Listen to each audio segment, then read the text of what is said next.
I'm really, really excited. You know, this technology is amazing, and the things that can be done from every point of view are really incredible.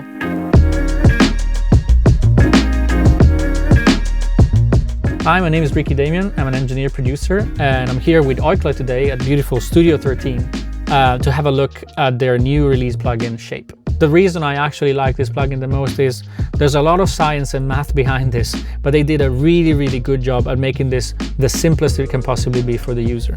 It's only a dial and 3 buttons. That's all we have to worry about. Using our ears, using the plugin to affect frequencies and loudness, nothing else to worry about. That's actually, you know, one of the, philosophically, in terms of mixing, one of the most important things to keep in mind.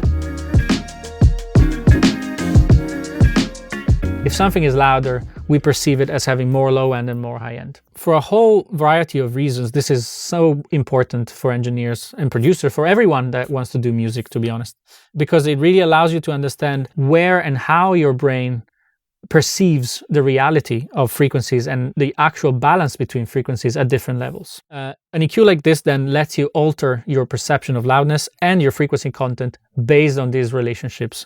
So the things that really make this EQ different from just a normal, you know, shelving smiley EQ, if you want, is that the way the frequency and loudness are affected is effectively quite completely different. So what I mean by that is that if I'm boosting something, let's say 10 dB, like here, and at this point I'm boosting it, I'm applying this gain to both the high and the lows. This is not just a straight boost of the highs and the lows by 10 dB. What's happening here is that Shape is aware and is listening to the loudness of the incoming signal, and therefore is also aware of the position of the gain knob. And by being aware of these two things, it's actually applying something that you could call a relative gain. Or it's affecting the frequency in a relative manner, which means that because of how the ELC work, the proportion between high end, mid-range, and low end is very different at different loudnesses for our brain. By boosting 10 dB, the plugin is actually taking into account how loud the source is. And so 10 dB for something that is mega loud will sound very, very different than something that is very quiet. So not only is it a very dynamic tool, but it's also a relative gain shift that will then move and change based on the loudness before this. That might sound complicated, but the truth about this is that that's why it sounds so musical. That's why it sounds so simple to use and so ear-friendly at use. It's because the plugin is doing the math that your brain is doing just to make you enjoy the results a little better, effectively. The curves that this EQ is utilizing when boosting or cutting are not standard curves, are not shelves that simply just make it be a smile EQ.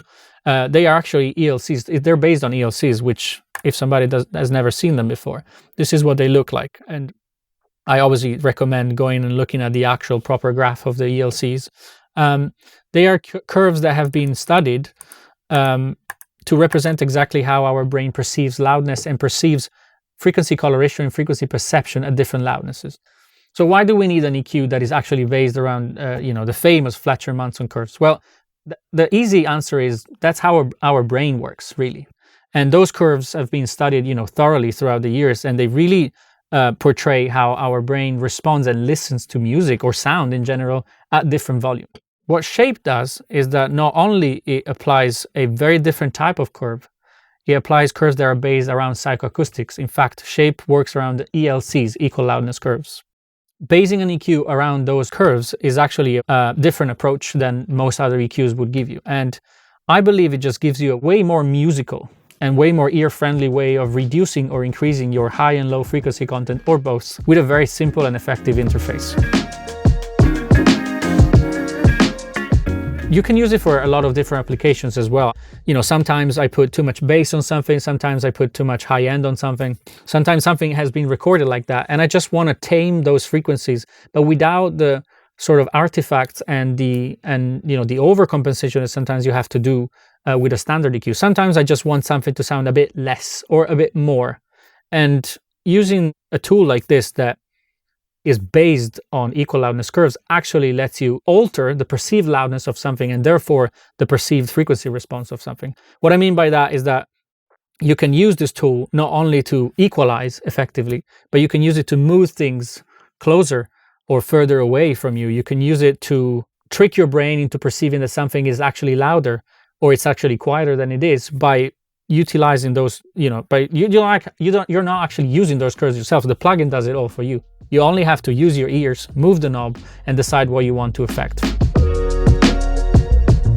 Let me show you a few examples of where I actually like to use it. So if I have it, for example, here on the mix bus, this is a song from my band called Bob and the Apple. I was revisiting this mix the other day, and I thought this could be a good, session to show. So the plugin is very simple in its interface. It comes with one rotary knob and 3 modes, effectively. The rotary knob is, as you can see, no-brainer, plus or minus, increase, decrease, boost or cut. And then the plugin comes with 3 modes. One is the high-end mode, one is both high-end and low-end mode, and one is the low-end mode. What that means is basically, if I'm in the high-end mode, I'm either boosting, and the nice color comes up, or cutting. Super simple. That applies for both highs and lows. If I do that in this mode, and then in the low mode, it's only the low frequencies. So I can select which frequency range I'm affecting, and this is by how much. Nothing else really, just simple, basic controls, but you don't really need anything more. So just to exaggerate and show what's going on, I'm going to put it on the mix bus and just play a little bit of the chorus of the song instrumentally. And I'll just move the dial so you can hear exactly like how the perceived loudness of something is actually coming forward and going back.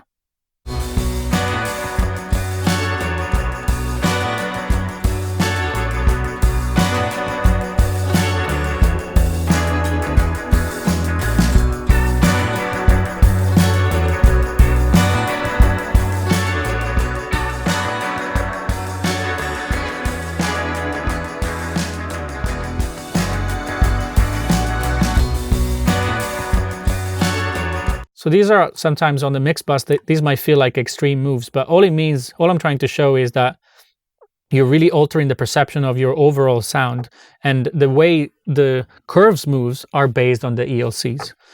Some other applications that are more like useful in my opinion for my workflow, for example, on this drum kit, I am now revisiting this mix and feeling that the hi-hat is definitely way too present. So one thing that I really like in a situation like this, I'm going to solo the drums real quick, is sometimes I feel like I just want to soften that hi-hat a little bit more. So by just using shape, I can do that in a very musical and natural way without actually, sacrificing the crispiness of it, which I like. I just want to make it a little less present in the high end. So this is what I can do here.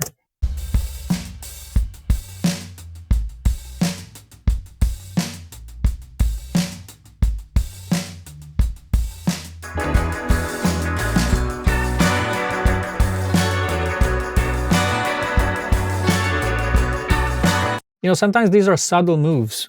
Sometimes you're not going to have to use like a crazy amount, because all you want is something a little bit more natural, a little bit more what your ear would like to hear. And the beauty of this is that this actually lets you use your ears more than your eyes. It's very important not to mix with your eyes. Sometimes we get drawn into like looking at meters and sliders and things like that.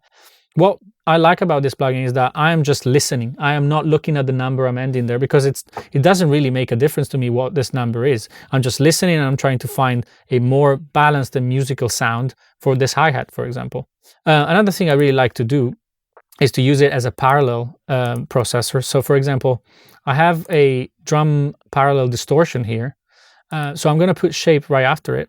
And what it does is that I can really go a little bit deeper. I can dig in a little bit more with this, and it's actually adding so much presence and so much beef to the drums. And I really like what it does in parallel. Here it is.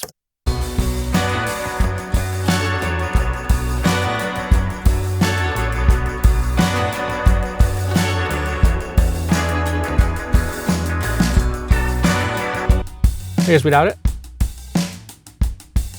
With it.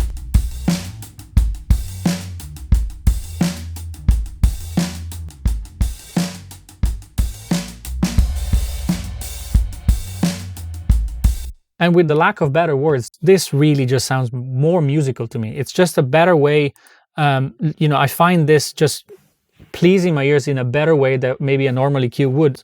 And so, things like that, you don't even have to compensate for loudness after it. You don't have to do crazy moves. You're just turning the dial. You're just moving it until you like where it sounds, and then you move on, which I think in mixing is quite important. Sometimes you have to be, fast. You have to, follow the flow and not necessarily get caught up in technology. And this is why in applications like this, I really like to use shape.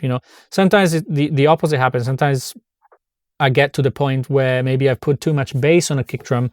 I've put too much low end in a bass, or even overall in a mix. Sometimes I would have put too much bass, but maybe I don't really want to change what the equalizers are doing all across the mix. So sometimes I take shape and I put it, I use it maybe on the mix bus. Sometimes I just, let's say, want to reduce the low end. I think maybe the mix is a bit muddy, it's a bit too, weighty. So all I do is go here. Let's loop the chorus and just reduce it ever so slightly.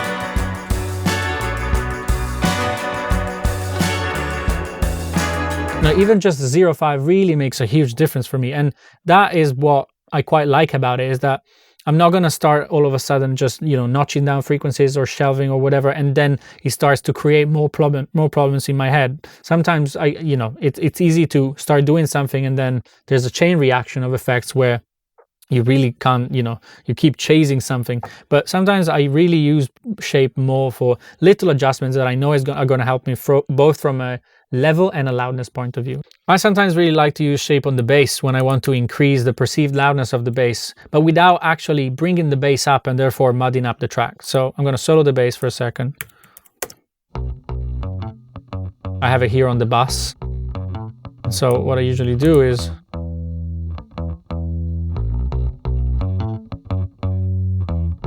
I usually do this without soloing. So sometimes, I like the bass, I like the compression and the EQ I have on the bass, I like the processing. I just want to see if I can have this bass be a little bit more present, a little bit more, again, I want to change the perceived loudness of it. Can I have this bass louder in the track without it being louder? And so that's what I kind of do sometimes. I just start like that. Let's go in the chorus.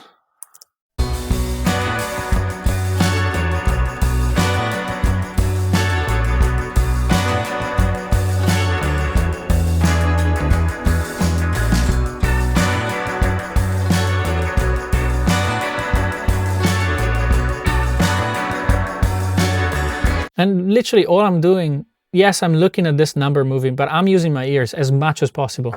And I'm just trying to move the dial to where I feel the bass should be. I'm trying to get the idea I have in my head all the way to what's happening in the session. And I like it because I don't feel the unnatural boost. I don't feel anything being masked. I don't feel like I'm bringing the whole bass up and all of a sudden the kick disappears or whatever. It's a really musical tool. I mean, again, for lack of better words, it's my favorite word about this, is that it's so musical, it's so ear-friendly, and it's so easy. It doesn't need overdoing. It's just so clear what it does, and I don't have to think about what I'm looking at. I'm just moving something. Something really cool to do sometimes is when you want to do the opposite, when you want to actually hide something a little bit, you want to push it back. Let's see, maybe these acoustic guitars.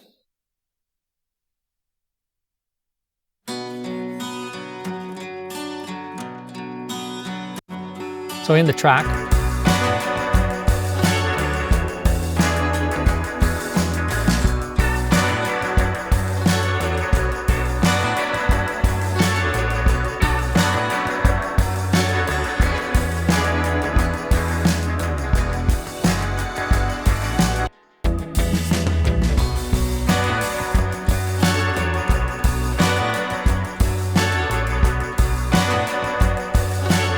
so all I'm doing now is I'm affecting both the highs and the lows.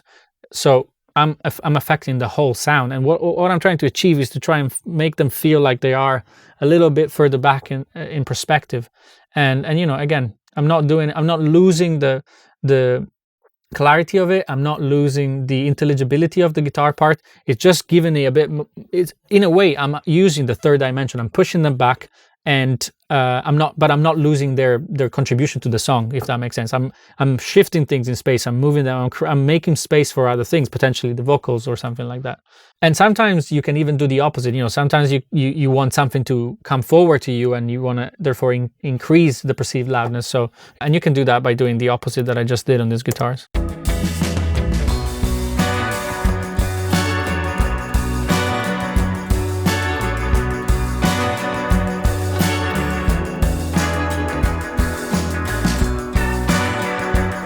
Out. In. So, even just having these guitars pushed back, then affecting the bass, giving it a little bit more as we were doing just on the low frequencies, and then doing that parallel processing that I was doing on the drums here, I believe was somewhere around here. Actually, I think I pushed it a little harder there. The tracks breathes and responds in a whole different way. This is with those 3 plugins all on at the same time. Let me actually do this. Let's start with all of them off.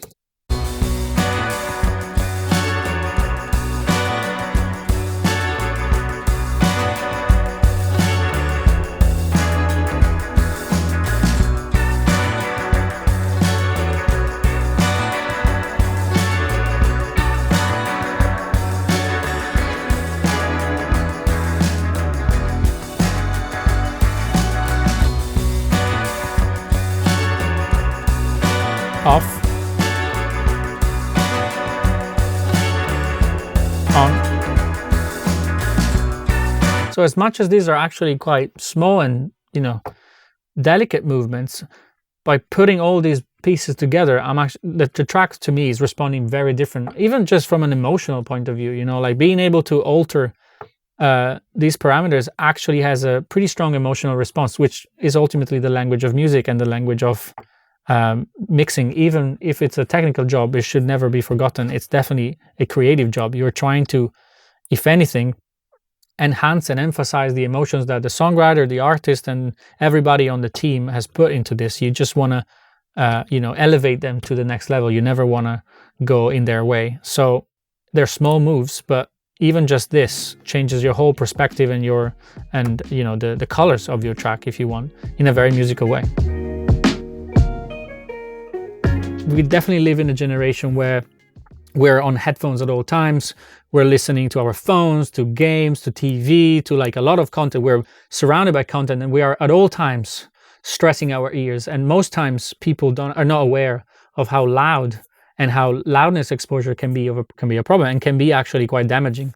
So OIKLA is definitely focusing on something that is really, really dear to me, and I put a lot of importance into it, which is being aware of how you can actually pretty easily damage your hearing if you don't pay attention, specifically like if you're young and you don't know exactly how these things work. So I remember the first time I experienced the use of this technology was when Luigi showed me some before and after of some video game clips, where by having the same listening volume, you were given 2 completely different experiences. One was just a normal, scenario where you're just playing a game, and one had this sort of like enhanced and way more exciting listening experience with, applying this type of technology to the audio, but without having to turn up the volume at which you would actually feel and perceive those frequencies at, if that makes sense. So this technology lets you basically emotionally perceive and emotionally feel what you would feel at much louder level, but without compromising, without actually increasing that level.